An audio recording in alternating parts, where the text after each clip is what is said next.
How to enable dark mode on Snapchat. To enable dark mode on Snapchat for both Android and iPhone, you may follow up the steps. So launch the Snapchat application on your device and you may go over to your profile in the top left corner of your screen. Just go ahead and tap on it. And then once you tap on your profile, you may locate up the gear icon, access the settings at the top right corner of your screen, and open it up.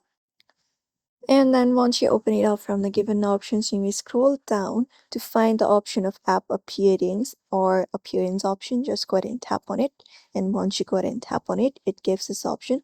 So you may just go ahead and select the option of always dark. And once you do so, it will restart your application. And when you go ahead and restart it, you should be finding the app appearance being changed to dark mode. So this is the method you can follow up, or either you can match your system as well. That will switch to dark mode where your device is not set to dark. So therefore, you may just go ahead and follow up the steps if you would like to enable dark mode on Snapchat, turn it on.